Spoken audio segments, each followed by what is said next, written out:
Um, Forgot to turn on my screen capture. That was on me. That was me fucking up.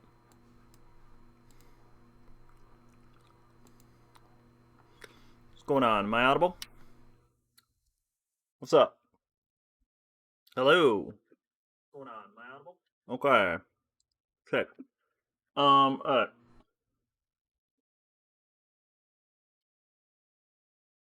And everyone, it's time again for the second worst show I make.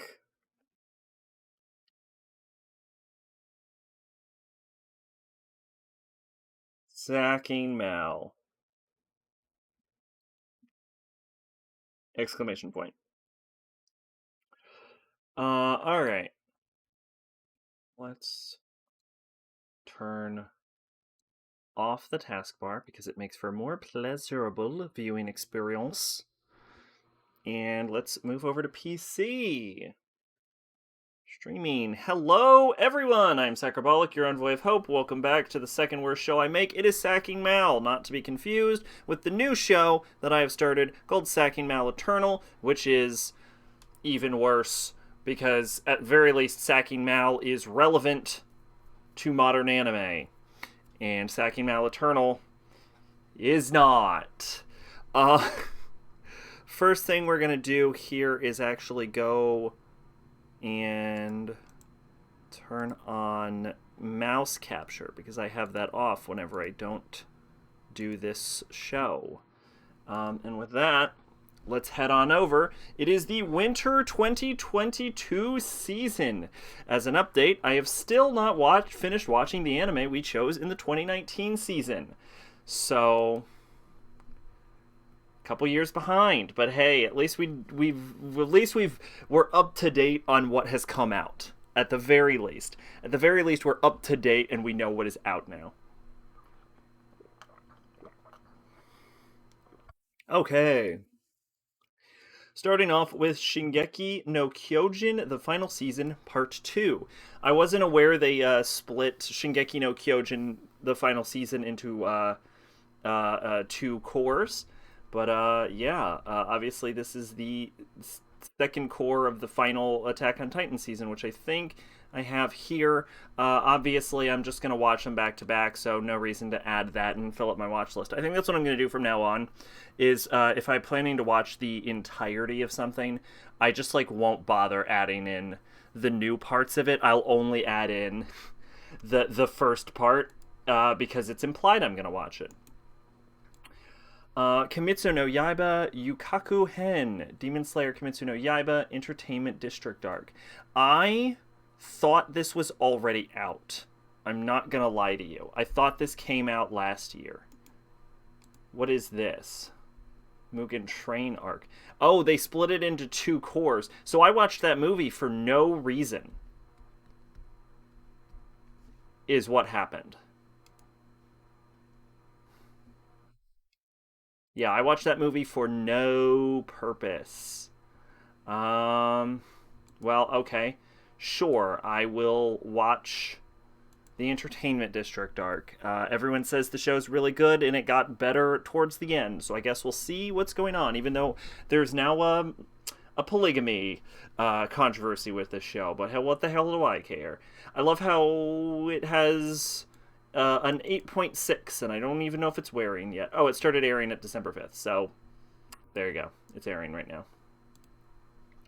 Are Fuerte Shogyoko de Sekai Sekio. From Commonplace to World's Strongest. I believe I watched season 1 and it was dog shit, right? Yeah, Ara Fuerte is dog shit. This is a show with incredibly middling highs and incredibly low lows, and I'm going to be honest, normally I'd be like, I'm too invested in the story. I'm not too invested in Ara Fuerte, and I could definitely go without watching a single other episode of this piece of shit. So moving on. Sonobisk Doll wa Koi Soru. Apparently I already added this, but I might as well read it anyway, because, obviously. Traumatized by childhood incident with a friend who took exception to his love of traditional dolls, uh, doll artisan hopeful Wakana Gojo passes his days as a loner, finding solace in his home ec room at his high school. To Wakana, people like beautiful Marine Kitagawa, a trendy girl who's always surrounded by a throng of friends, is practically an alien from another world. But when cheerful Marine, never to be shy, spots Wakana sewing away one day after school, she barges in with the aim of roping her quiet classmate into her secret hobby, cosplay, while Wakana's wounded heart, be able to handle the invasion from this sexy alien. Okay, that sounds like a cute little romance with a gal main heroine. Obviously, I see why I added that. Also, just gonna say the whole thing about doll artisan sounds right up Mama Sack's alley. Let's see. This is Genjutsu Shugi. You should know Okoku Saikenki second season. How a realist hero rebuilt the kingdom second season. This is the second season of a show whose description I've already read, and I think I already added, but I just haven't watched myself. Yep, bop bop. Okay, perfect. Moving on. Vanitas no Carte second season. This is the second core. Oh, okay, the second core, not even the full second season. Vanitas no Carte, which I've already read. Case Study of Vanity, which I think I said sounded fucking stupid. Vampire Reputation at Crimson, blah, blah, blah. Yeah, it sounds fucking stupid. I see why I skipped that. Apparently it's pretty good and people were all about it, but it sounded really stupid. Oh, yes. Okay. Karakai Jozu no Takagi-san 3. This is the third season of Takagi-san, which I stopped watching because it was not very good. The problem with Takagi-san has a lot to go do. Has a lot in common with like Kaguya-sama Love is War, but the big problem with it is that like instead of the victories going back and forth, she just wins every time, and it gets really, really boring. And I believe it also manages to, like, because I think the manga is pretty short. I would almost say probably like 4 koma or something, right? No, something like that. No, I'm wrong. But basically, they get like 3 different confrontations between them, like per episode, and it gets really boring because not only does she win once every episode, she wins 3 times every episode, and it just is not fun. It's just too much. It's just too much her winning. If it was more of a back and forth, it'd be a lot better. He is ripped in the future, from what I've seen, though, so that's pretty good for him. Princess Connect Redive second season. This is a sequel to Princess Connect Redive, which I think I already added and described in 2021 or in 2020. So if it's good, I'll watch season 2. This is so far super cool and fast. I love how quickly we're going through this. Maybe this is going to be a 5-minute stream. Everything's the second season of something I've already read. Tensai Ojo no Akaji Koka Sai Jutsu. The Genius Prince's Guide to Raising a Nation Out of Debt. Okay, that actually just sounds awesome. It's all about the economy. It ain't easy being a genius. Prince Wayne is ready to commit treason, and who can blame him? Faced with the impossible task of ruling his pathetic little kingdom, this poor guy just can't catch a break. But with his brilliant idea of auctioning off his country, this lazy prince should be able to retire once and for all. Or that was the plan, until his treasonous schemes lead to a disastrous consequence, namely accidental victories and the favor of his people. Sure, I'll watch what sounds like a scumbag prince try and accidentally save his country. Why not? Sounds fun. Moving on. Sasaki to Mayano. This almost looks like a yaoi. It is! Woo! Miyano spends his days peacefully reading boys' love comics and worrying about how girly his face is. I am sure there is a market for you, sir. Until a chance encounter leads to a scuffle with his senior Sasaki. Intrigued by his feisty junior Miyano, delinquent Sasaki uses every opportunity he can to get closer. Wink. Alright, well that sounds cute if you're into boys' love, which I'm not, and we're moving on. Shika Keimon no Sai Kyo Kenja. Strongest Sage of Disqualified Crest. Cool. I love character that everyone thinks is weak but is actually super overpowered, and only his closest friends realize this trope. That's my guess. I haven't read it yet. In a world of magic, the powers and future of a mage are predetermined at birth through so-called marks, four symbols that characterize a human's aptitude for magic. Lamenting the fact that his mark was considered ill-suited for combat and useful only for magic augmentation, an incredibly skilled sage decides to reincarnate thousands of years in the future. Wait, what? Suddenly, this became Demon King Academy. Reborn as Matthias Hildschmer, a 6-year-old boy and third son of a duke family, he attains the mark of close combat he always desired. Unfortunately, it is also discovered that mankind's knowledge of magic and swordsmanship has drastically deteriorated in this area. Only shoddy magic equipment can be sporadically found, while even the most basic spells have been forgotten. To add insult to injury, his current mark, once hailed as the most powerful, is now viewed as the worst. When Matthias becomes 12 years old, his unrivaled swordsmanship lands him in the Second Royal Academy. Shattering prejudices, he promptly makes ripples in the academy and beyond. However, the former sage uncovers signs of dark forces working in the shadows. With humans weaker than ever, it is up to Matthias to thwart their evil plans. That sounds so boring and uninspired, it didn't even draw me in. And I always click on shit like that. Look at that fucking pose. Look at that. You got red-haired girl. You got dude with sword tilted at the weird angle showing off his mark. Fuck that. Even I can't go. That's too generic even for me. Even I can't click that in good faith. That is insane. This is Kenja Nodeshi wo Nanaru Kenja, which I don't know what that's. She professed herself pupil of the wise man. Saikimori Kagame plays a VR MMORPG called Arc Earth Online. He's a veteran player with a name and appearance similar to an elderly bearded wizard from a certain book about a ring. He's Gandalf. Just say he's Gandalf. Just say he's Gandalf. One day, he purchases an appearance change item as a last resort to spend expiring currency and gets the idea of choosing what he would want to look like if his character was ever a girl. Falling asleep should have suspended the game, but Kagami wakes up still online and feels the game has gotten a bit more realistic. Did Arc Earth Online finally get a long-awaited update? So this man spent his entire time playing as Gandalf, fell asleep, and then woke up in fucking Overlord, basically. Like, this is just the plot of Overlord. But then he gender swapped. I don't know if I have such a low... I think my tolerance for bullshit is at an all-time low, because that... like, past me would have clicked that.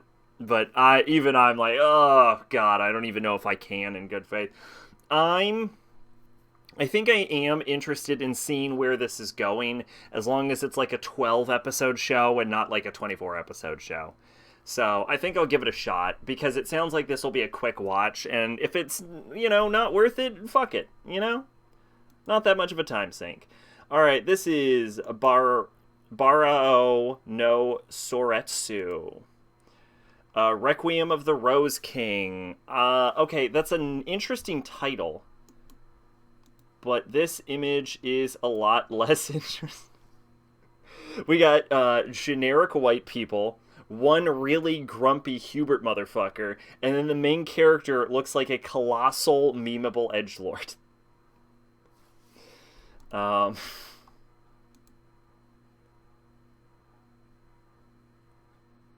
No. Yeah, you really can't get away from... God, he even has heterochromia. Jesus Christ. Am I the asshole here? What is this? This is a manga. Who did this? This art style looks vaguely familiar. Ayakano. Who is Ayakano? Ayakano has done nothing I've ever heard of.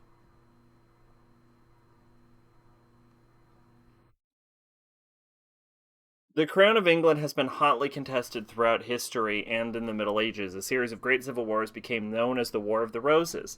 Claiming a right to the throne, the Duke of York seeks to unseat King Henry VI. This did not... Honestly, when I heard Rose King, I should have seen War of Roses coming, but frankly I didn't. And his heir, in order to become king himself. On a dark day filled with many ill omens, the Duke gains a son, Richard Plantagenet. I've never heard of... I'm not very familiar with the War of Roses. His face Welcome, maid. How are you doing? How's SMT5 going? I almost said SMT3. Third of his name, neither male nor female, but instead possessing characteristics of both sexes, Richard III is immediately reviled by his mother. Her hatred defines his childhood, leading to a deep disgust towards his own body and an adverse reaction to being called a demon. Richard grows up troubled by visions of England's former Joan of Arc, who taunts that he will bring ruin to all who know him. He believes he can attain salvation by helping his father achieve his dream of becoming the king. However, cursed by the expectations of both his mother and Joan, will Richard's actions instead drag his family down into darkness. That sounds literally unwatchable, and I'm moving on. Man, I love just clicking on this crap, and it's just awful, and you don't have to add it. So much. This fucking winter season sounds like a real stinker. Haven't played today because my neck was all fucked up and it was affecting the back of the head. Oh shoot, that sucks. Gotta get yourself like some lumbar support. 5 years ago, Musashi made a promise with his friend Kojiro Kanamaki. Sure. That once they grow up, they'd become samurai, form a league, and go demon slaying quests. Oh, this took a turn that I didn't expect. But things have changed. With demons now being praised and worshipped by society, the samurai are shunned and disgraced. Unafraid of revealing his dream of becoming a samurai, Musashi blends into town's dogma by becoming a miner who's secretly polishing his swordsmanship. Meanwhile, despite being a direct descendant of samurai, Kojiro gives up his promise to his old friend. However, after saving Musashi from a near-death experience, his perspective shifts. Although still conflicted, Kojiro embarks on a journey with Musashi in the hopes of figuring out his true feelings. Fighting against all odds, the duo dives headfirst into the unknown world of beast-slaying, not knowing what life has in store for them. Now astride iron horses, the 15-year-old heroes plan to restore the tarnished reputation of samurai and purge the world of demons. I can't tell if this is based on Miyamoto Musashi or this is just literally some bullshit. Sleeping on a couch is starting to affect me. Stop sleeping on a couch then. Why are you sleeping on a couch? Orient. Is this about Miyamoto Musashi, or this is Shonen Weekly magazines? It's Kanamaki. I think it's supposed to be inspired by the story of Musashi, but not actually the story of Musashi. Anyway, fuck this. This sounds stupid and bad. Okay. Akebi-chan, no Sailor Fuku. Akebi Komichi lives out in the countryside with her family. She's won an entrance into the prestigious Ryobi Academy middle school for girls, and now she wants only two things: to wear the school sailor uniform and to make 100 friends. Interesting. This is a slice of life by Cloverworks. This might actually be watchable, but I have nothing to go on. Gorgeous art style for the manga, though. Akebi Komichi lives out in the country. This is the same amount of information. I have no... There is nothing to go on here. Alright, this is one of those anime that I'm going to say no to, and you'll find me review it in like 6 years from now when I turned out to have watched it because I saw a clip on YouTube that made it sound good. Because when I was 14, it sounded cool, and in my room, I only have room for either a bed or a couch. Oh, you don't have a bed. Oh, yeah, that's... Yeah. Yeah, that'll... Yeah. Yeah, that's really bad. That shouldn't have been offered to you. It should have just been like you're getting a bed.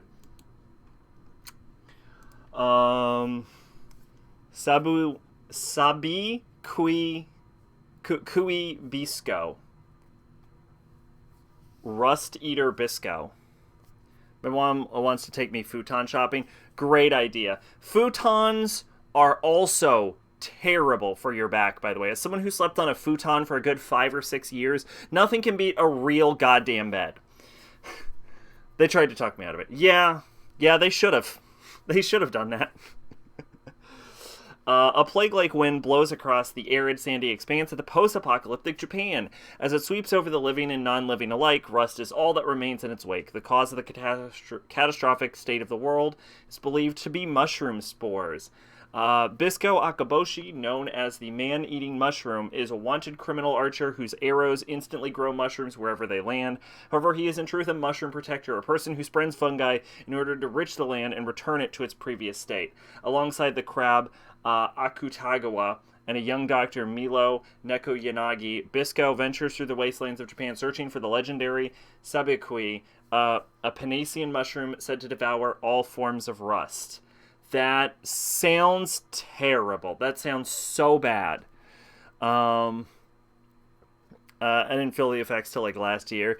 That's the thing about young people, is that you really don't understand how bad you're fucking yourself up until you get older. This reminds me of Russet Moss, which is a mechanic in, I want to say, Volo's Guide to Monsters, 5th edition D&D. It's basically just moss that does that, basically. It's like rust and stuff. Excuse me. It kind of functions like a rust monster. Anyway, yeah, that sounds unwatchable. Kuroshi Ai. The silent and stoic Shatu Dunkworth is a bounty hunter. His target, Sun Rang Ha, a notorious killer known for killing 18 high-class officials in a single night. To this day, his murders remain swift, efficient, and bloody. However, after Sun Rang Ha overpowers Chateau in their first encounter, he reveals his own intentions. He too is after her, aiming for her heart. Sung Ryung Ha's attempts to catch her eye is quite unique, to say the least. He offers gifts to her in the form of current targets, tied up and battered, and will do anything to spend more time together. Reluctantly, Chateau goes all along with this act, and so begins the cat-and-mouse game of love between two killers. That sounds like it could be interesting, but it also sounds genuinely fucking terrible, so I'm moving on. Okay. This has been so good for my watch later list. I'm adding nothing to it. Everything sounds bad. Ladale no Daichi Nite, World of Lydale. I got 2 Christmas presents. I got No More Heroes 3, and I got Pokemon Brilliant Diamond. And I also bought myself a bunch of board games, and I got to play those board games during the Christmas season when I met up with the fam. So that was pretty cool. As soon as I turned 18, started little girl time for adulthood, sleeping on a couch for 5 years, back and neck pain. Eating whatever you want, stomach pain. You can't explain? Have fun, young woman. Oh, it gets, let me tell you, worse as it goes. Believe me. It doesn't get better, it feels worse. New beginnings in familiar lands. You're going to find that things that you used to be able to eat, you just can't eat that anymore. You'll be walking, you'll just pull a muscle. It won't even make sense. It'll just like fall out and explode. And you'll just be like, oh, this is going to hurt for the next 5 days for some reason. After a horrific accident put her on life support, the last vestige of freedom Kaine Kagami was in the VR MMO World of Lendale. Okay, cool, awesome. She's the fucking cancer girl. When she wakes up, what the hell was Cancer Girl's name? Yuki? But I keep calling her Cancer Girl because that makes more sense. She had AIDS. Little AIDS girl, Yuki. I think her name was Yuki. The mother's Rosario girl. When she wakes up in the body of her game avatar, though, Kaina finds that the worries of her old life appear to be a thing of the past, but somehow this new land doesn't seem to be quite the Landale she remembers. This is the literal same plot as the other fucking thing we already clicked on. This is the same plot.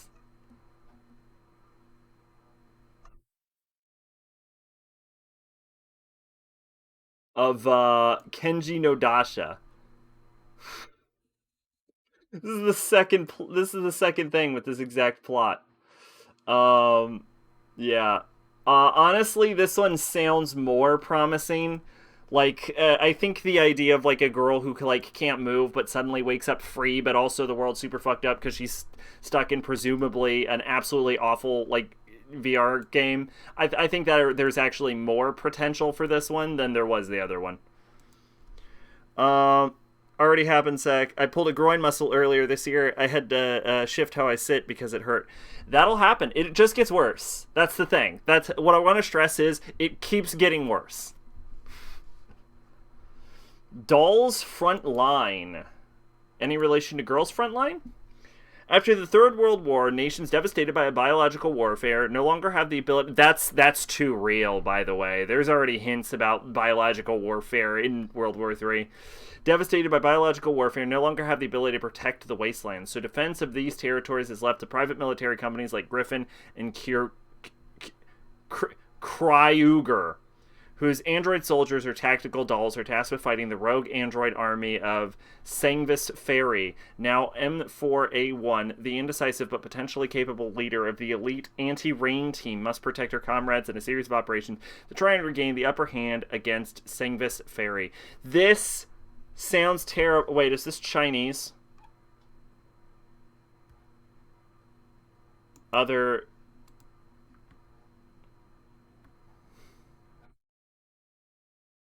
Okay, so this is Girls Front Line. But it has Japanese actresses, so I'm okay with that. Biological warfare isn't that new of a concept. I read a book from the 80s, and that was a plot point. No, I'm not saying it's a new concept. I'm saying that there are countries currently flirting with the concepts of using biological warfare.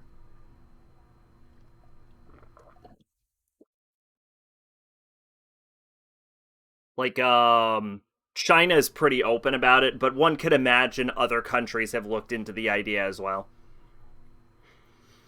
I actually don't know anything about Girls Frontline. This could be watchable or this could be terrible. I think I'm willing to give it a risk on this. I don't know anything about Girls Frontline, but it always had an interesting art style for a mobile game. Honestly, it's like 50-50 with those mobile games, which some would say is bad odds.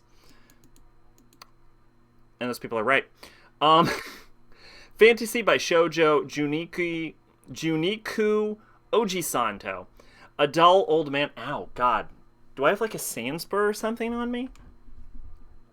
Oh my God, I actually have a sand spur on me. Oh, fuck.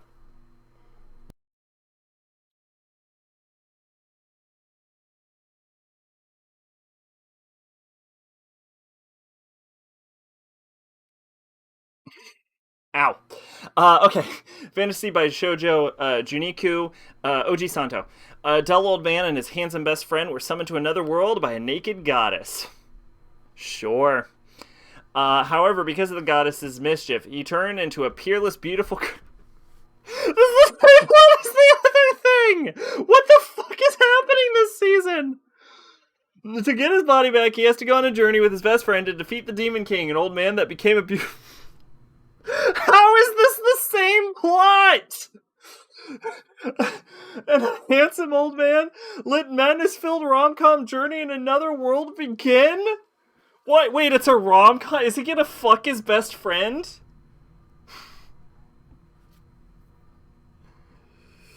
Genghis Khan used to catapult dead plague-infected soldiers. No, okay. We're not talking about the same level of biological warfare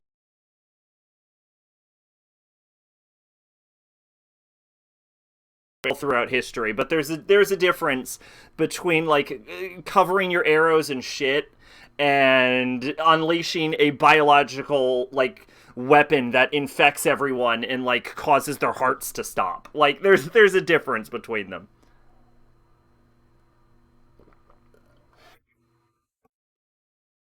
All I know about Girls Front Line is that Valhalla came out in Japan. They crossed over to advertise it. Huh, interesting.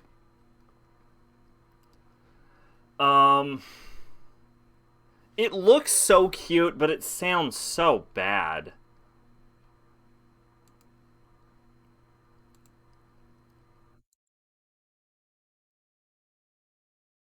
Although I do like the like stoic Japanese businessman next to like the fluffy cat ear girl or rabbit ear girl. I think that is an interesting. I don't know. Am I this easily bought? Yes, I am. Moving on. Slow loop. What is this?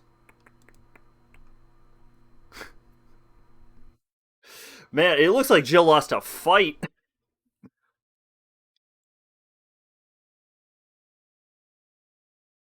When Hiyori, a young girl whose diseased father taught her the joys of fishing, headed out to sea for some alone time, she never thought that she would encounter another girl out there. After a while, this girl named Koharu and her ended up fishing and cooking together, and they get to know each other a bit in the meantime. During their brief time together, Koharu finds out the reason Hiyori went out to sea that day was because she's hesitant towards meeting her new stepfamily that same evening. But what a coincidence! Koharu is meeting her new family tonight. No, it can't be a coincidence. Follow these two sisters with their new life together. That sounds like that's interesting, but it also sounds like a big ol' like Yashike sort of slice of life kind of thing, like Eurocamp or something, and that's just not really where I go with my time. That's her defeat sprite. Oh, okay. Tokyo 24 Coup. That is a title that has emerged from the 80s. Tokyo 24th Ward. An artificial island in Tokyo Bay, Kyokuto, Horai Igi, Horai Hore Guy Tokubetsu Chiku. That is the worst thing I've ever had to say. Commonly known as 24Ku. Gee, I fucking wonder why. Childhood friends Ron, Koki, and Shuta, who were born and raised there, have different family backgrounds, hobbies, and personalities, but always hung out together. However, the relationship changes drastically in the wake of a certain incident. At first anniversary memorial of the incident, when the three friends happen to meet again with their phones begin to ring simultaneously. The phone call is from a supposedly dead friend urging them to choose the future. The three will protect their beloved 24th Ward and the future of all the people in their own ways. Sounds terrible. That sounds so bad. God, what is wrong with this season? Why does everything suck so hard? Here's the normal sprite. Oh, okay, there you go. There we go, looking a lot better. Oh, moving on. Fuck.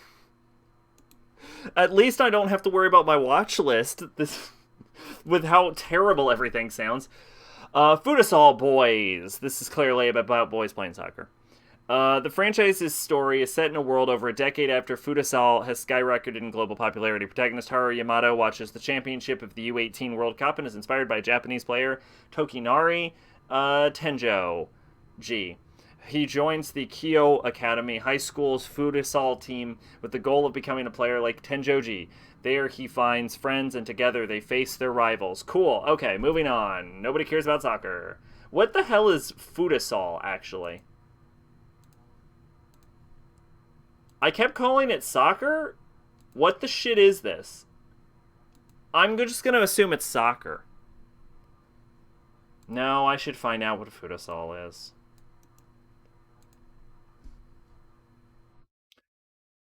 Futsal is a football game-based variation of mini football played on hard court, smaller than a football patch, and mainly indoors. It has similarities to five-a-side football and indoor soccer. Futsal is played between two teams of 5 players each, one of whom is a goalkeeper. Unlimited suspensions are permitted. Unlike some forms of indoor soccer, the game is played on a hard court surface marked by lines. Walls or boards are not used. Futsal is played with a smaller, harder low bounce than football. The surface ball and rules together favor ball control and passing in small spaces. The game's emphasis on improvisation, creativity, and technique. So, okay. So it's indoor soccer on a hard court. Cool.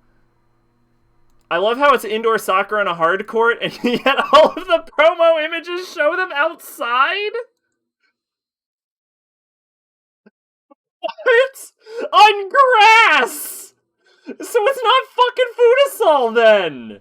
I love how it specifically says it's hardcore indoor soccer, and they're outside on grass. Then it's not futsal. It's just fucking soccer then. What?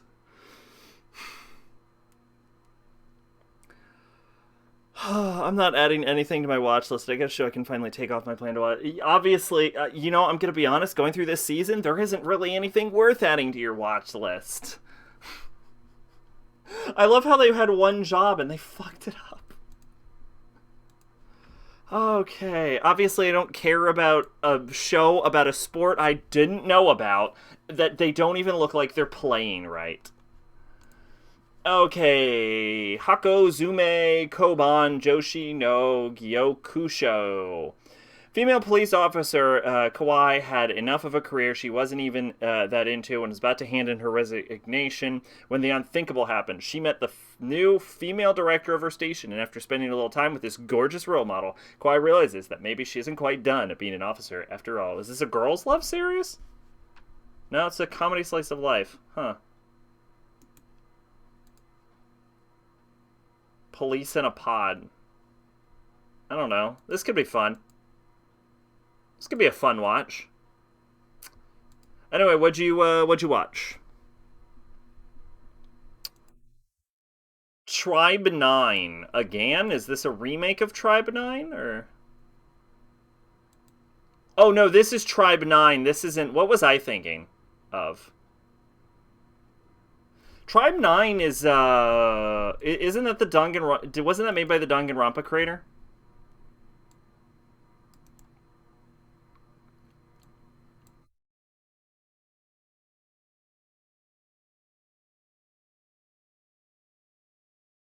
No? Why do I feel like I've heard this before?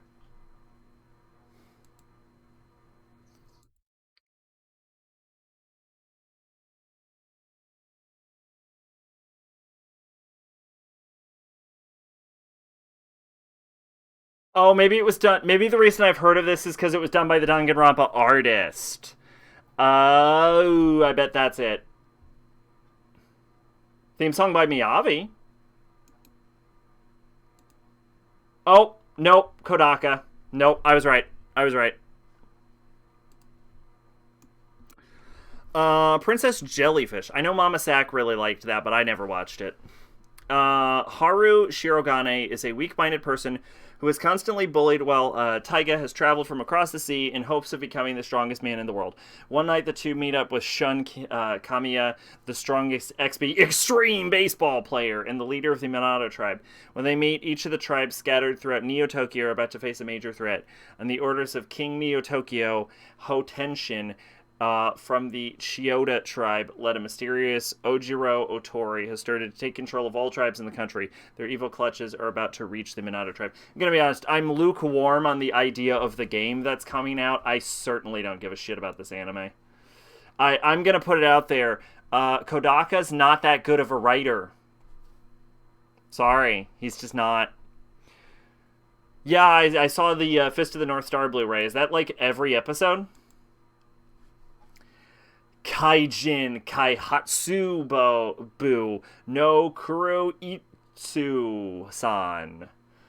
Toka Kuroizu is a research assistant who belongs to the monster development department of the evil organization, okay, Agista. However, the enemy has to fight right now isn't the heroes of justice, but her boss. So long justice exists, evil too will exist. This story about those who fight secretly in the shadows of justice and evil's confrontation. That, okay.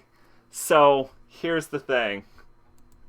I love the fact that it's about villains. I love that the main character is apparently a cute office worker.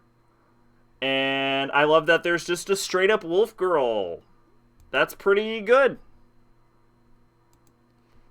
So, yeah, okay, that one actually seems completely watchable. Both seasons, nice. All like 109 episodes, is it? How many episodes are Fist of the North Star?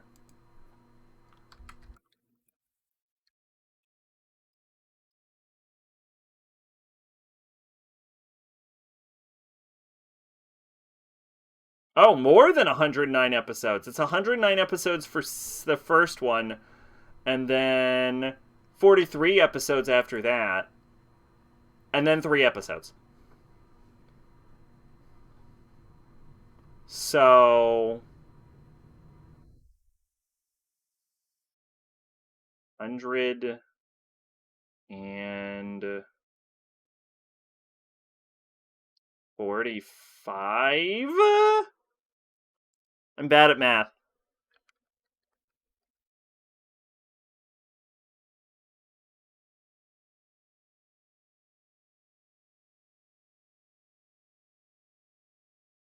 or 50, 55. 55. Yeah, said 45. You know what? I did the math right in my head. That's all I care. That's all I care about. Fist of the North Star doesn't have an HD version, so the Blu-ray is the DVD version slightly upscaled and put on a Blu-ray. And since it's SD files on a Blu-ray disc, they were able to put 152 episodes on 3 discs. Okay, gotcha. Well, apparently you're missing Shin Hokuto no Ken, which has 3 episodes on it, and isn't very well regarded, apparently. Okay, this is Ryman's Club. This is about badminton. Now, I was gonna say that sounds terrible, but I am reminded that one of the best anime I have seen in the past few years was also about badminton. So, you've seen it, it sucks. Ryman's Club is set in a badminton business group depicting the 2 different aspects of daily life as a salaryman, as well as growth and conflicts as players.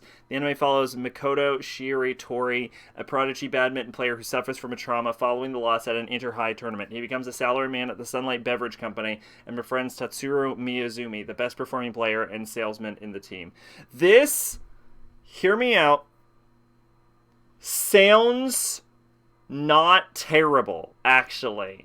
And I am interested in this. This sounds like this sounds like a surprise hit. Honestly. Watch this. Watch this. This is an 8 out of 10. Watch this be an 8 out of 10.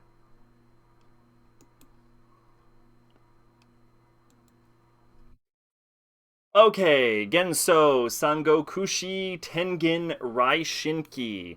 The story of Genso Sangokushi Tengen Raishiki is set during the Three Kingdoms period in China, where various warlords and their armies attempt to conquer and unify the nation. The struggles of these mighty martial heroes attract the attention of Moruyo King, the monstrous sovereign of evil spirits, who wishes to prolong the conflict and destroy the human world.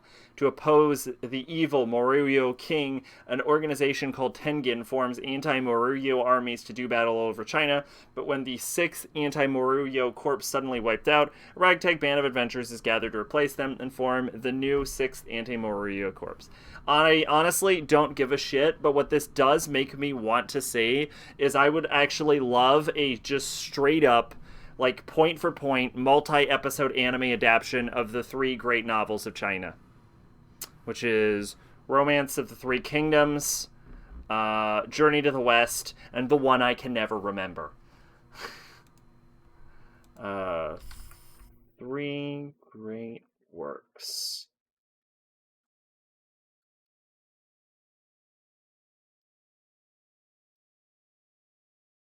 Not of fine of China. Oh, 4. That's even worse that I forgot one then. I forgot 2. The 4 are Romance of the Three Kingdoms, Water Margin, which is about a group of characters who fought against the Krepsung dynasty that the Mongols conquered. Set written in vernacular language, blah, blah, blah, blah, blah, blah, blah, blah. They conquered Sung dynasty, much of Eurasia, a large part of the Mongol territory, blah, blah, blah. There's a large group of 40 outlaws. So it's about 40 outlaws rebelling against the Mongols. Sounds cool. Journey to the West and Dream of the Red Chamber is the last of the novels. Let's see. Families had adjacent compounds. It's like a soap opera. Oh, it's like a Romeo and Juliet thing, I guess. It's about the fortunes and lives of the people of the 2 branches of a clan in the Qing dynasty. It is said that much of it actually happened is appreciated because it gives views on the lives of the 2 ruling families of the fam. One of the members of the clan was made concubine of an emperor, but then the imperial court turned against the 2 families. There you go. Anyway, I would really love like an anime adaptation of like the 4 great works. And this is not what this is, so we're moving on. Q! Anime based on Lieber Entertainment's mobile game of the same name, which players train up coming voice actors. I have to say, the girls are super cute. But I'm not sure. It also says its theme is music, so I'm honestly not sure how useful that'll be. This is one of those shows that I might... This looks like this has way too large of a cast, actually. Look at this. This is one of those things I might look into later. Like, I'll see a clip on YouTube and then add it.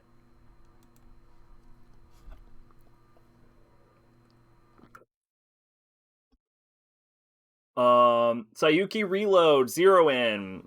Once the great land of Togin-kyo was a peaceful land where humans and yokai lived together. Then, however, men appeared who tried to revive Gyomao, the great yokai who was slain by the war god Nataku Taishi and buried in Hato Castle 500 years ago by using a forbidden combination of chemistry and magic. You know, if I honestly, genuinely didn't decide that I would read all of these to completion, I would have stopped reading within the first sentence.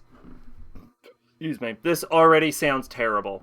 The negative energy waves this created spread across Tengyokyo, causing the yokai to go insane and attack humanity to save the land. Kenzion Bosutatsu orders Son Goku, Genjyo Sazano, Sha Gyojo, and Cho Hakai to go west. The four set. Wait, is this based on Journey to the West? Wait a minute. The four set on a journey to stop the experiment to revive Gyumao. On the way, they meet a Hansel Grouse who employs strange magic that uses yokai souls to revive the dead, and his follower Gato. The two of them journey the party, and Ukoku Sanzo, a man they have a long history with, approaches in the shadows. Unforgettable characters, intense personal drama, and an awesome action in a story that bonds between four men. This is, I think, loosely based on Journey to the West. Are we going to get the trifecta? Are we going to get all four? Obviously, I don't care, but can we get all four? What is up, Bone? Thank you for fucking saving me. Holy shit. We're doing SACing MAL, and the next, let me tell you, the Winter 2022 season seems absolutely unwatchable. I think we've added maybe 5 things, and 2 of them I wasn't very sure about. It's about music, I don't know, and there's too many characters. Also, SAC, let me tell you about the amazing... I feel so called out. Soriaru Utility. Minami is a high school girl and beginner at golf. Her 2 friends, Haruka and Nayaka, introduced her to sport, and they enjoy playing and learning together. This looks super cute. Honestly, this just kind of looks cute. Do I want to watch 3 girls play golf? Maybe. Maybe I'll watch 3 15-minute episodes. That's not bad. Who's animating this? Who's behind this? Who's Yo-Star Pictures? Who's the director? Saito Kengo. What's Yo-Star do? They adapt mobile games. They're mobile game adapters. What's happening? I have no idea. Oh, this is SACing MAL. This is the show where I go through the upcoming anime and decide what I'll be watching next season. And by next season, I mean what anime coming out next season I'll watch in 6 years. This is Sato Kengo. He does a lot of key animation, but I'm not seeing any directorial roles for him. A lot of key animation. Just so much animation. He does a lot of animation. Oh, he did animation direction in Hanabato episode 3. But again, that's animation direction. This is a man who can animate with the best of them. He also, it's worth noting, he does apparently key animation in things like Promare, some Trigger works like Little Witch Academia, Gridman. He was a chief animation director. So, straight up, this man can fucking animate. But there's a difference between, animation director and director. I have no qualms about this man's skill as an animator or an artist, but I'm not seeing anything... I'm not seeing an actual directorial role. There's a lot more to directing than just animation in an anime. Better than 3 girls fight over literally faceless nobody. Oh, and they wore pantyhose or something. So the golf sequences will be on point. That's what it sounds like. Here, he actually directed a thing. He directed Blue Line Step Brush, which fucking looks gorgeous, by the way. And there is no synopsis available for it. So the only thing I know he actually directed, we have nothing for.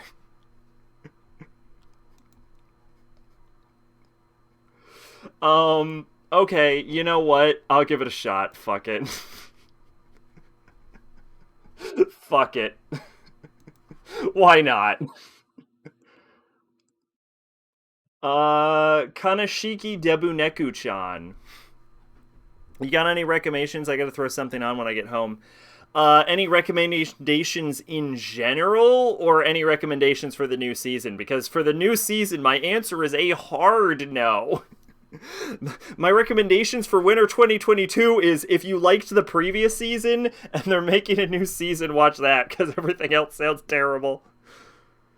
Blue Line Step Brush is a music video. Oh, delightful. Um,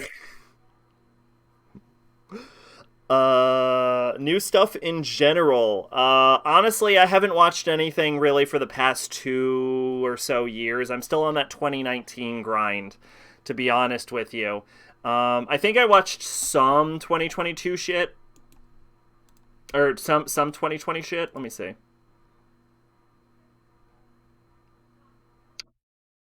I have come to a horrifying understanding that I have seen too much anime, and this will take forever. Let's try start date. We'll try 2019.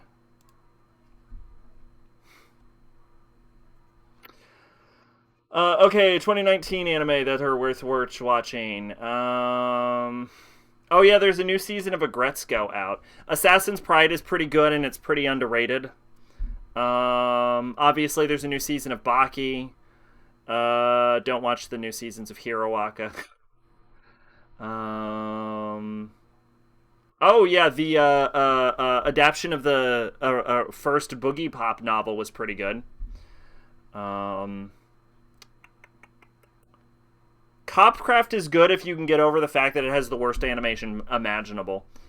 Here's a really good one. If you're a comedy fan or perhaps a workout buff, I really recommend How Heavy Are the Dumbbells You Lift. That's actually really good. None of this is one even remotely recommendable. Fruits Basket isn't bad. Fruits Basket's pretty good. Oh yeah, this is a good one. Ascendance of a Bookworm is pretty good. It's an isekai, but it's not your traditional isekai. It's about making books. That's a pretty good show. Isekai Mal's decent.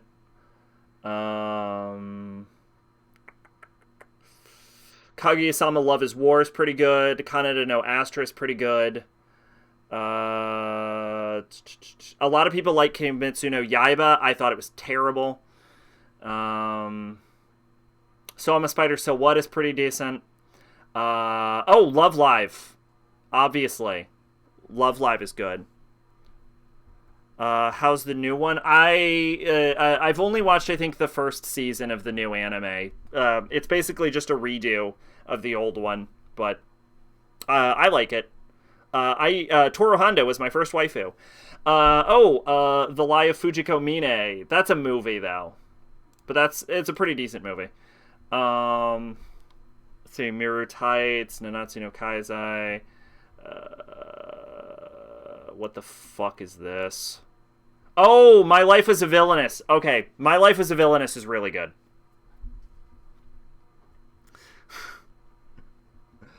Let's see. Season 2, not so good. Season 1 is definitely thumbs up for me. A lot of people like Attack on Titan. This is great. This is a short one. Magical Senpai. Absolutely love Magical Senpai, and I love Senpai so much that upon watching the show, I immediately added her to my favorite characters list, where she is 20, 19, 18, 17, 16, 15, 14, 13, 12, 11th place. I love Senpai to death. She is great. She has no name, which is how you know she's a good character. Go watch Miru Tights. You can also watch Miru Tights. Let's see. The Accelerator show is not very good. Ueno is okay. I can't really give it. Violet Evergarden. Violet Evergarden, hard recommendation. And season 1 of Promise Neverland is also pretty good. Also, a lot of people like Vinland Saga. Those people are wrong, but you might be one of them. So there you go. There's some recommendations for anime that have come out in the past 3 years.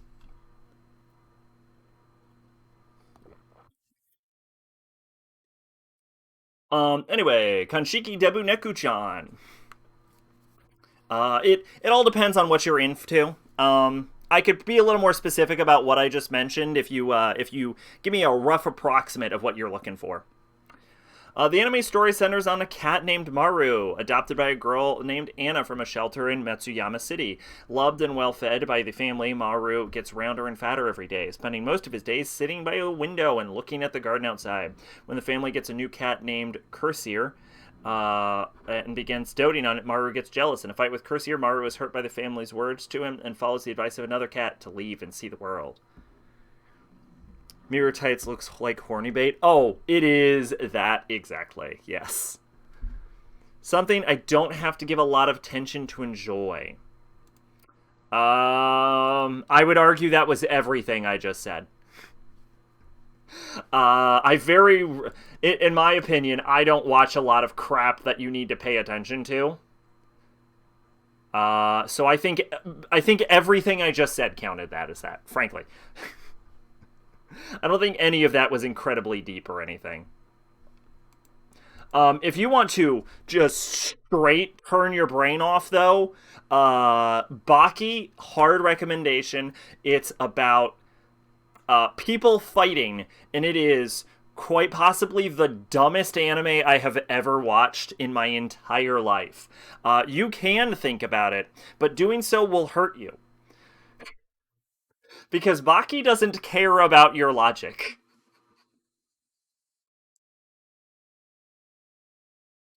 Saibiru no Armor Reime. Rusted Armors. There's no synopsis available, but there's a hot buff chick without a top on, and that's pretty cool. Oh, no, that's a dude. That's a dude. Well, now I'm not into it anymore. Oh, you've watched and read Baki. There you go. It's anti-brain fodder. That is the perfect description of it. The more you watch it, the more you're like, I'm not gonna think about this. This is whatever. Me and Sax said it was the most obvious fate fetish we've ever seen the first time we saw the post. I mean, it's unashamed. Yeah, if you're into action shows, I don't know. Mostly I just watch comedies. I can try and go back and see what any of that was. Oh, I actually stand corrected. When I said turn your brain off, kind of stuff, one of my recommendations was Boogie Pop. If you want to not think, don't Boogie Pop. Boogie Pop, I think, was the only one of those that would not hold up.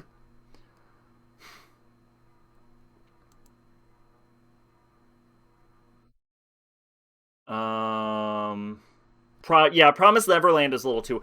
Oh, I missed Full Dive RPG. Full Dive RPG is really good and super underrated.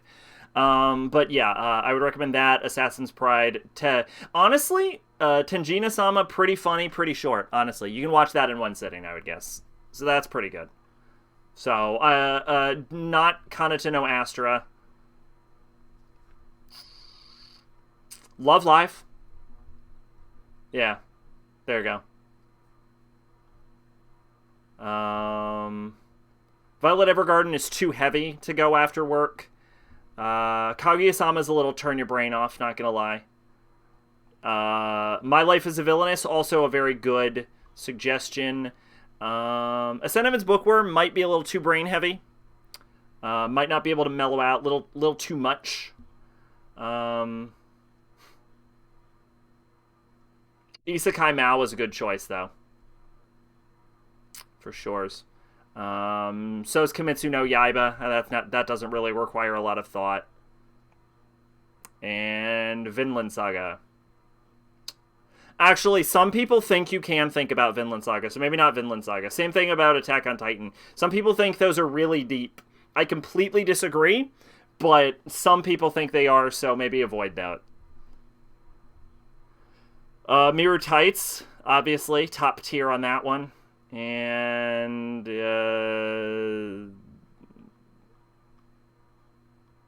yeah, that's the only thing I can still recommend, frankly.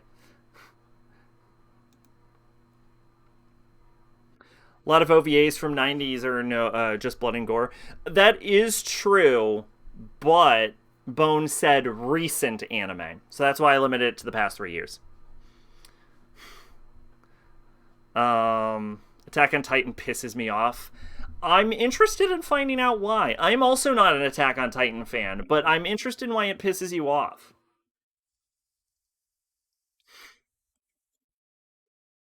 On air, Dekinai. Set in 2014. Interesting year.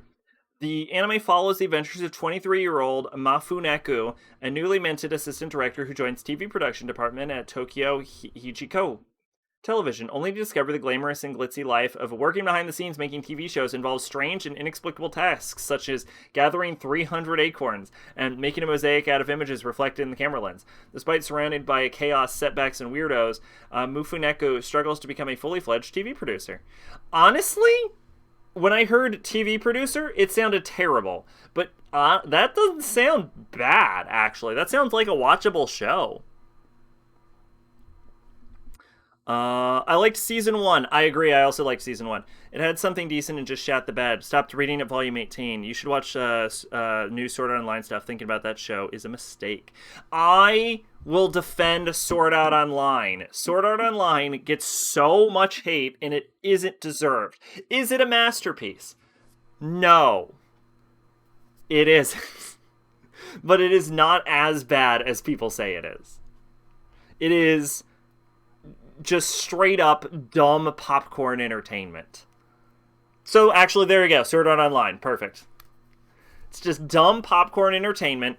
If you really, really want to, you can skip the second arc of Sword Art Online. Not the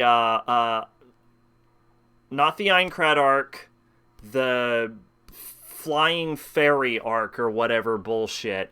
That is the worst. Anytime they go to Alfheim Online, skip to the next arc.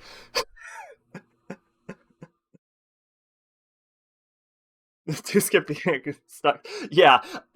Anytime the words Alfheim Online happen, just skip ahead until Alfheim Online is off screen. And you will perfectly enjoy Sword Art Online. Oh, actually watch the movie. There you go. If you can get your hands on the Sword Art Online movie, it's a pretty decent movie. I think I'll actually watch this. I read the manga adaptation of Axel Saga, and I actually enjoyed it, but I didn't make it all the way through because the manga wasn't done being translated yet. Yeah, every time they go to Alfheim, it's terrible. The Flying Fairy arc, which is the second arc, is unwatchable, and then they go to Gungale, and it is the best arc in the entire show, and then they go back to Alfheim for what's known as the Caliburn arc, which is 3 of the stupidest fucking minutes of television I've ever watched in my life, and then they go into the Mother's Rosario arc, which is absolutely goddamn terrible. And then they go into the Alicization arc, which is okay at best. Actually, better yet, if you have like a Netflix account or something, watch Sword Art Online Alternative Gungale Online. It doesn't have Kirito in it, and it's written by someone else, which makes it good. As everything with Gungale is good, watch Sword Art Online Alternative. It was like my second favorite anime of the year it came out. It's like weirdly good.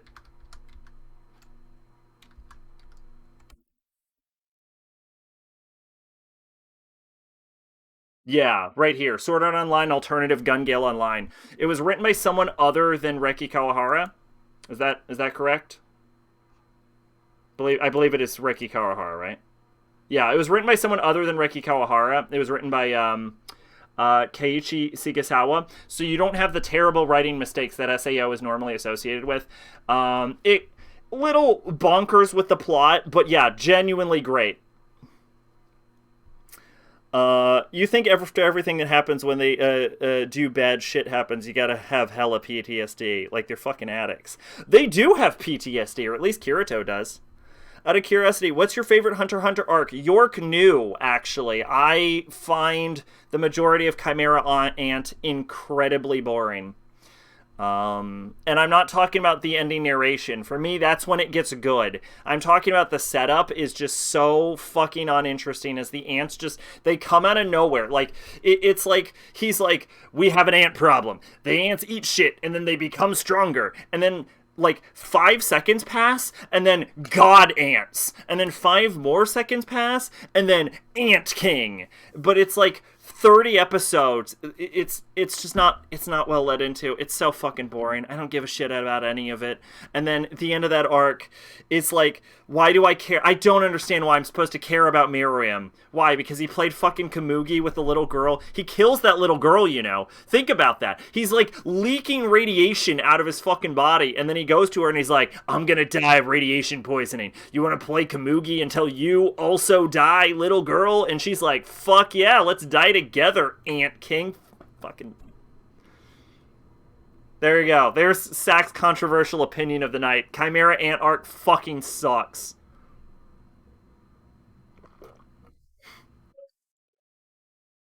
Anyway, so in defense, Mother's Rosario can't be defended, and neither can Caliburn. Gun Gale Online makes sense that Kirito would be willing to investigate things related to the World Seed.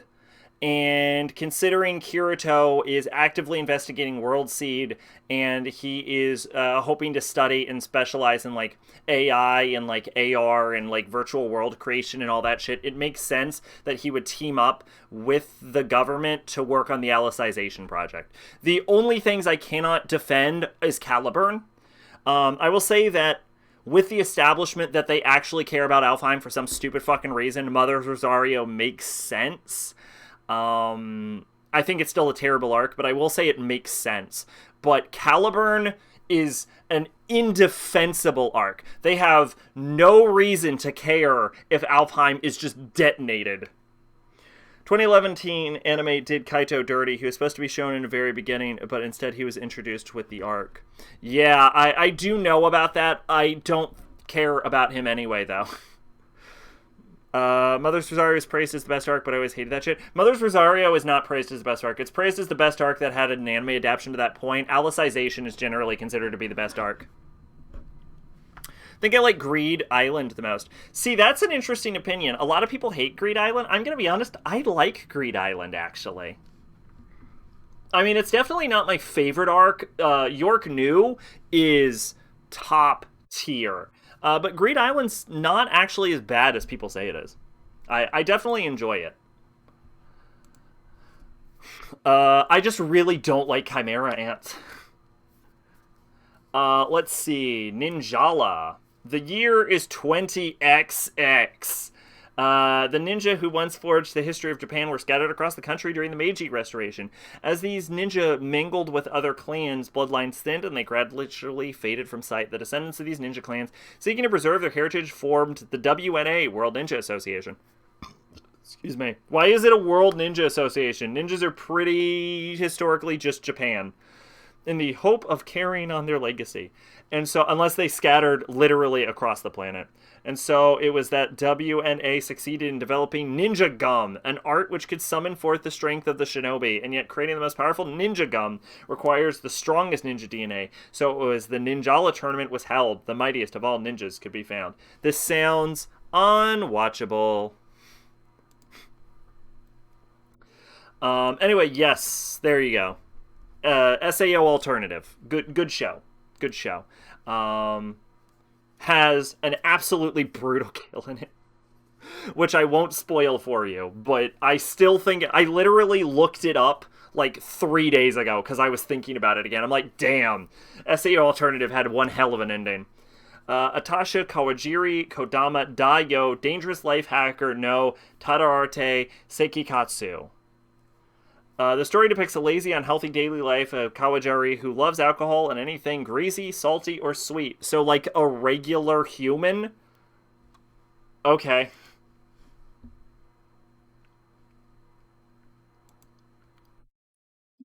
The best ninja throughout the land. What is this? Oh, God.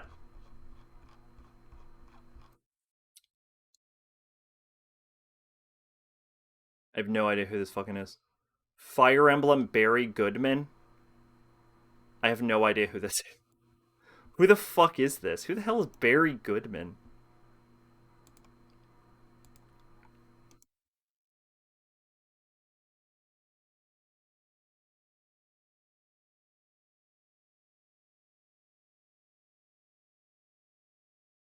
Okay.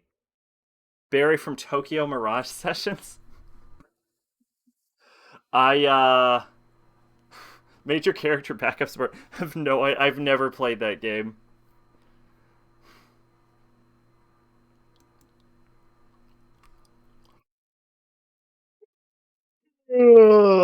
He's a Chan assessed American who teaches idols how to dance. That is the most real thing that has ever been said, and probably the most believable thing that's appeared in a Megami Tensei or Fire Emblem game. Uh, when he lived in the US, he was a death metal vocalist. I'm not hearing him become less realistic as a character. Garu Gugaku, the second Lucky Stars. This is the sequel of Gal Gaku, Hijiri Square Gakuen. Lucky 2 was the cast. Which is an anime set in Holy Girl Square Academy for training pro star performers. The anime will focus on students aimed to participate in the Academy annual event, the Girls Arena. Okay, so it's like an idol thing. Well, we all know I don't like idol shows, and I would never positively review a single idol show in my life, so let's move on. Delicious Party Precure. This is another Precure spin-off, which is, of course, the most milked magical girl franchise in human history. I'm surprised they can still get anything out of it. He loves 2D waifus and proudly says it, and his idol students think the weeb is cute. There we go. There's where it falls apart. Right there at the end. Yamai Shibai 10. This is a famous Japanese horror anthology. I've talked about it right before. Apparently it goes real downhill after like season 3 or something. We're done with the anime for winter. Apparently, fucking nothing is airing. Tales of Luminara, the Fateful Crossroad. Long ago, the land was home to the beasts the size of mountains that have now become petrified. Mana overflowed from their remains, drawing people who sought that its power and civilization sprang up. People came to revere these mana-producing creatures, which they named primordial beasts. They built their lives around them. Thus began the worship of the primordial beasts. Time flowed ever onward to the present day. War erupts between the Jarlay Federation, an alliance of countries who worship the primordial beasts, and the Geldellan Empire, who enjoyed explosive development thanks to advanced technology. The words of fire burn ever brighter. The special animated feature will tell the important juncture in the story of Luminara, congealing and bringing life to the game's theme of confronting the antagonistic ideas of justice. I have played, I think, 2 Tales games, one of which I remember being pretty good, and one of which isn't pretty good. I also own Tales of Berseria, but I never played it. Granted, they think it's cute because he's like a fat white dude saying shit, so they think it's funny. That is actually surprisingly realistic from what I've heard. If you just like, if you're like a white guy that speaks Japanese in Japan, apparently everyone is just absolutely fucking thrilled about that.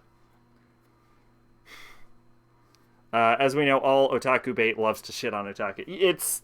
Yeah. There's an entire song about it. Inzai Araru. The story centers on 10-year-old named Tsurushi Nishizumi, who lives in the city, and the alien she meets after it crash lands in Inzai. The alien needs Araru energy to be able to power its ship. Yeah, that sounds like words I've said. Sounds like words I've said. Hua Zhang Hu Bu Liang Ren 5. This is the 5th season of Hua Jing Hu Zi Bu Liang Ren. Which, I hope I've read this description before.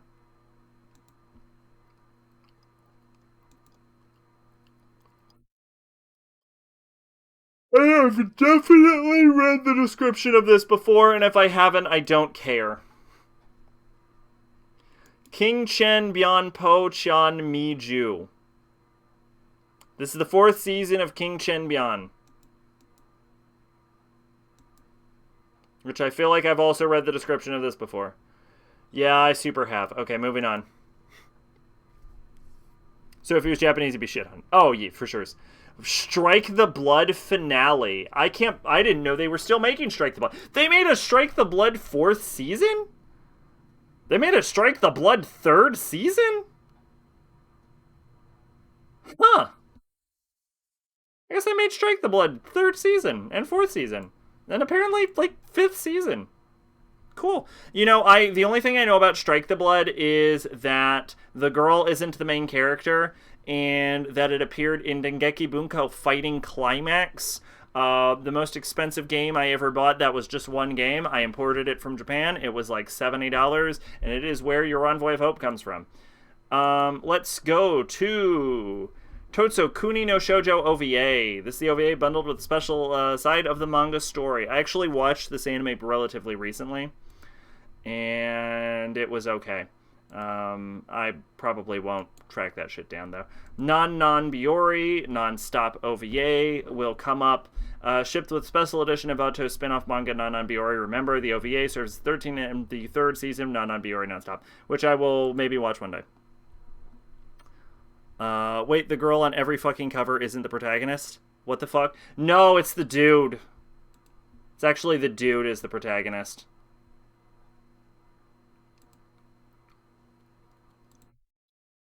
They put her front and center because she's more visually appealing than he is. Kyojo Akatsuki's days as an ordinary high school student in the demon district of Itogami come to an abrupt and, after a fateful encounter, leaves him with the remarkable abilities of a vampire. It isn't long before he's thrust into the center of attention when it's discovered that he is the 4th primogenitor, an immensely powerful vampire whom most consider to be merely a legend.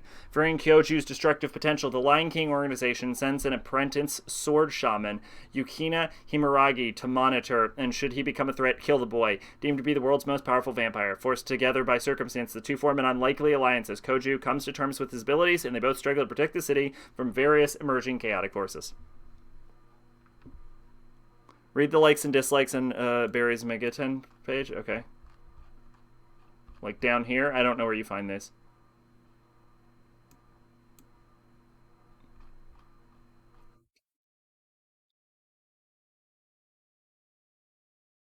Ah. Likes, anime girls. Dislikes, actual real girls. Okay, that's pretty fun.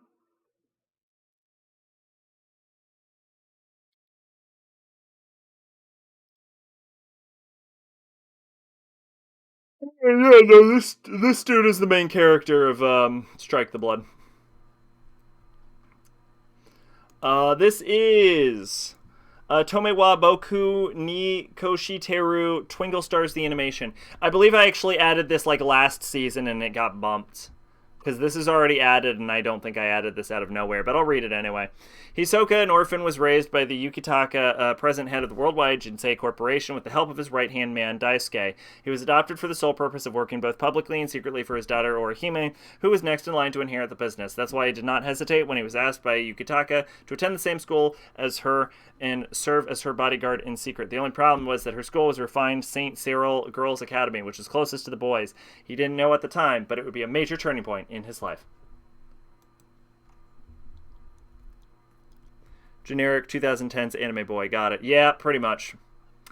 Let's see. Fruits Basket, the Prelude. What the fuck is happening right here? This is about her mom?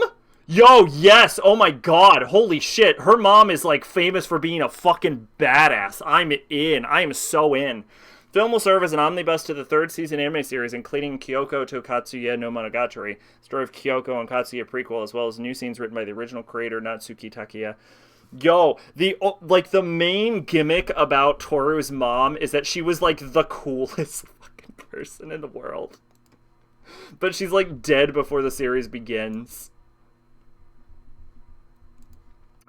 Genju Iu Densetsu Dainue These Gaikotsu. This is a continuation of Legend of the Galactic Hero, which is a very famous anime series that I can't believe is still fucking going. Oh, this is the redo version. Yeah, this is the redone. I haven't heard anything about the redone series. Honestly, I would probably just watch the original. I know it's like really fucked up and they had to like redo animation because they lost some of the episodes, but I would genuinely just rewatch. Like I would just watch like the old OVA series, I think. I wouldn't get into the new redone version. I think anime is a little different than video games because like with video games, you can sort of like update the graphics and like make it so like port it to a new system that people actually own that's like more modern, and you can change the gameplay up. So I think the idea of like porting a video game, like remaking a video game, it makes sense.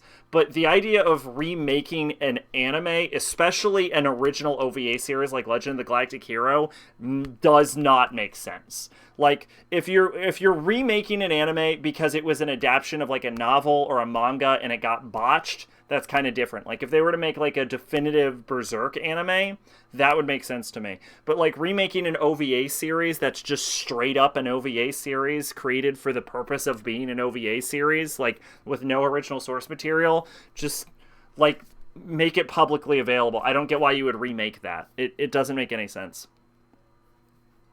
This is like Valhalla had a prequel about the boss. Yeah, kinda. Yeah.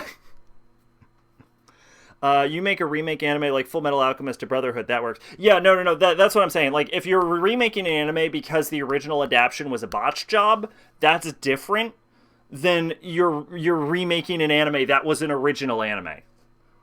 Like, maybe if you, like, fix the ending or something. I don't know.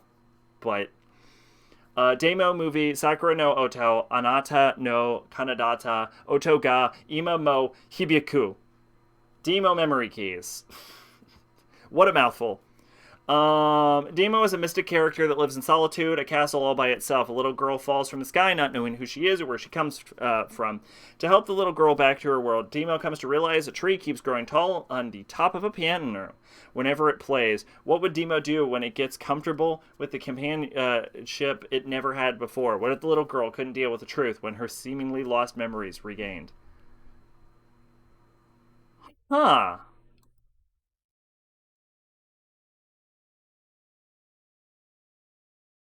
Interesting. Honestly, this sounds kind of watchable. There we go. I'll throw that in there. I'll watch that.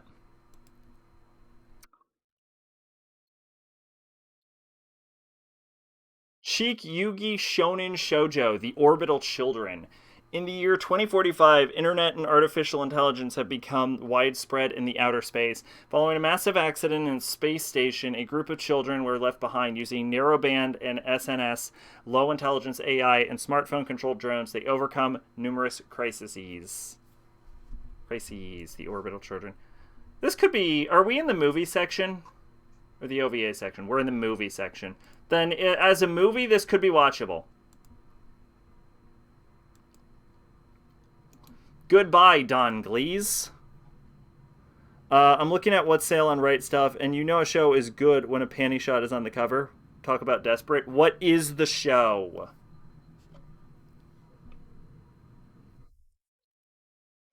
I have seen a lot of shows that would put a panty shot on the front center that is actually funny and watchable.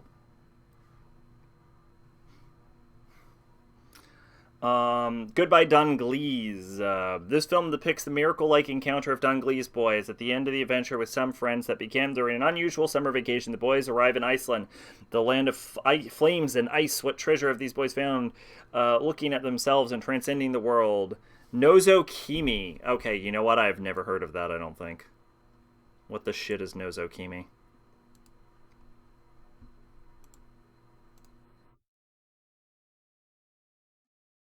Nozokimi is a 2014 anime. Sugo Kimio finds himself hiding in the girls' locker room, unable to move or escape the situation as the girls in his high school crowd in. Although originally no ulterior motive, he found himself What do you mean you had no ulterior motive? Sound panicking when he heard girls coming in and hid in a locker. Kumino Nozumi, one of the shy girls in the class, finds him, but surprisingly covers for him. Perplexed but glad, Kimino goes home. Later that night, he gets a text from Nozumi, who happens to live across the way on the same floor of the comics they both live in. She blackmails him into agreeing to show each other's bodies when she texts him. Kimino has to abide by Nozumi's insane demands, risk ruining his school life so they can both start their little peep show through each other's windows. Oh, I think I've heard about this.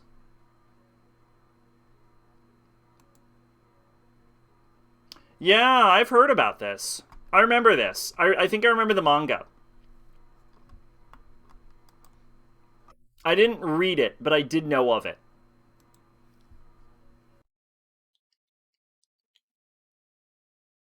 Why does it show $60? It's like every time I've ever looked at Right Stuff, it was just insanely expensive. Bang Dream movie Poppin' Dream. This is a Bang Dream movie. I don't know what you want from me. We're moving on. Blue Thermal. Tamaki Suru, a freshman at Ayunagi University. Hey, we got a college student for once. Was overzealous about volleyball when she was in high school. Following a romantic rejection due to being an athletic girl, she joined the tennis club. Why does that sound familiar?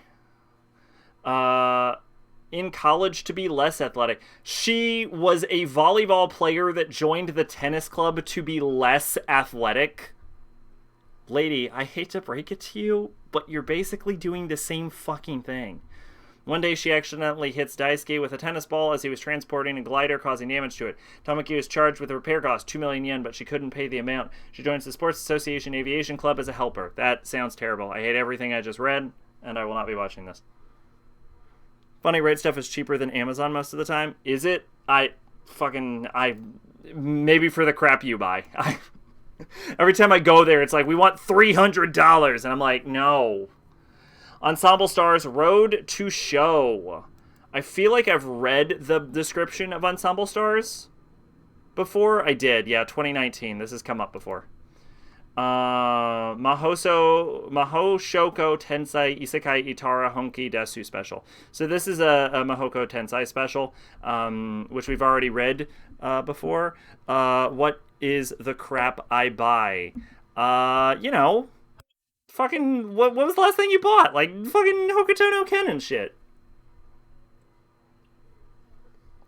Literally anything you've ever bought from Right Stuff counts as the crap you buy. Unaided episode included in the fourth Blu-ray volume. The episode will take place during the same time in episode 16, episode 5 in the second course, and depicts what Eris and Ryard were up to outside the main story as teased by the common Gamelin extermination. This I've already read before, or not read. I was given that. I didn't buy it, but it is an example of something you might have bought.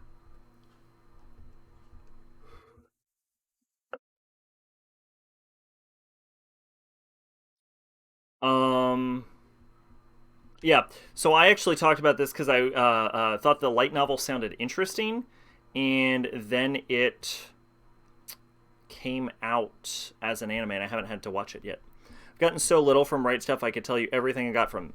Tell me something you get from them, then. Kobayashi-san Chi no Maid Dragon S Nippon no Omoten Nashi Attend wa Dragon Desu.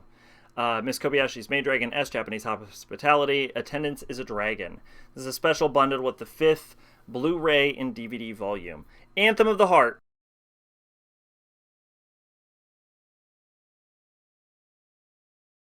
Crap you would buy on Right Stuff that is cheaper than on Amazon. Then there you go. Which is, yeah, there we go. Yeah, for the record, when I'm calling it crap, I'm just being general. I'm not necessarily saying it's bad. Let's see. Ian No 831. There is nothing here. That girl's feet aren't on anything. You glitched out during your speech? Oh, yeah, the I don't know what part of the speech. I don't even remember what I said. I did mention that those are the three examples of crap that you would have bought from Right Stuff that was apparently cheaper on Right Stuff than Amazon. Um, and followed up by saying that I wasn't necessarily calling it bad. I was just using crap as a general term for things you would purchase on Right Stuff. This girl's feet aren't touching the ground, which I have to imagine is part of the plot. Maybe. Or this is a terrible animation error. It's really hard to say. You said Anthem of the Heart cut, and then you said crap you would buy. Oh, yeah. Hey, well, okay. Then what I said was Anthem of the Heart is an example. That wasn't really a cut. It was an example of a crap you would buy from Right Stuff. I have a layered amount of dust. I need to dust some shit. Yeah, I don't know if this is an animation error or what. Or, like, if she's intentionally not touching the ground. Like, could they have fucked up so bad that they wouldn't have put her on there? Or there's literally no information about this, is the thing. Like, maybe she can fly?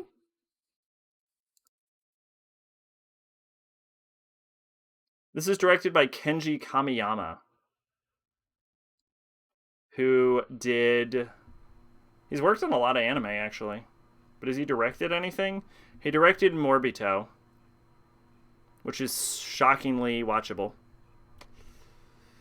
He directed Solid State Society. He directed an episode of Star Wars Visions. I had a hard time actually ordering Anthem of the Heart. Right Stuff sent me a handwritten card. Wow. Nice. I've never heard of... Oh, this is more Ghost in the Shell. I've never heard of this. He directed... I want to say East... Is it Eden of the East? Didn't remember if it was called Cage of Eden or East of Eden or what. Cage of Eden is a manga I've read. It was actually pretty good. Yeah, he works on a lot of robot shit, actually. So much of this is robot shit.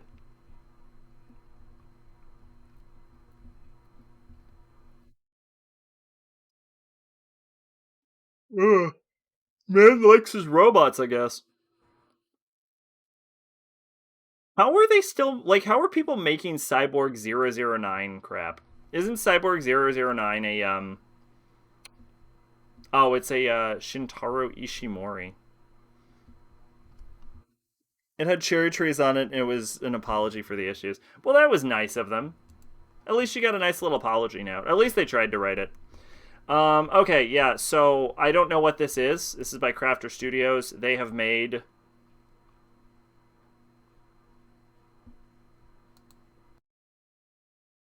Oh, here we go. The feature-length anime is commemorating the 30th anniversary of the satellite channel Wow Wow. Wow Wow Wow. What the fuck is Wow Wow?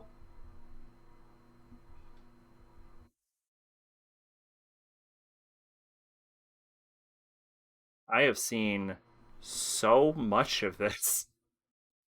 It is crazy how much of this I'm familiar with. This anime is my childhood. Holy shit. There was so much more of this than I expected when I clicked Wow Wow. Okay, well, anyway. That is Winter. That's Winter 2022. What out of this was watchable? 1, 2, 3, 4, 5, 6, 7, 8, 9, 10, 11, 12, 13. Honestly, for me, 13 is pretty bad, and some of these I'm pretty lukewarm on anyway. Nothing. Honestly, I can't blame you. That seems like a real shit-ass season. Really? Nothing? Not even Kimetsu no Yaiba Entertainment District arc? Yeah, that is 13 entries for an entire anime season when we've been like averaging like 20 or something. And then like the movies and stuff, which you have to wait like extra time for, like 3 or so months. So I won't even be watching that season. That's a bad season. I hate to say it. That's a bad season of anime. And I'm lukewarm on like 3 or 4 of these. Like there was only like 7 of these that sound actually decent. Wow. Okay, winter 2022. I guess we're done. God, it sucks. But hey, you know what? I have been watching so much bullshit lately that like, and my watch list is like crazy big at this point. What are we at even? 578. Yeah. So like, I could use a light season. Honestly, I'm okay with that. And we all know like the real seasons are like summer and fall anyway. So anyway. The only thing that really caught my attention recently is Nana coming to Blu-ray for $100. Anime is so expensive. Oh, anime is so expensive. Okay, yeah, that's gonna be it for the stream. That was only an hour 30, which is about what I was expecting for it, honestly. Should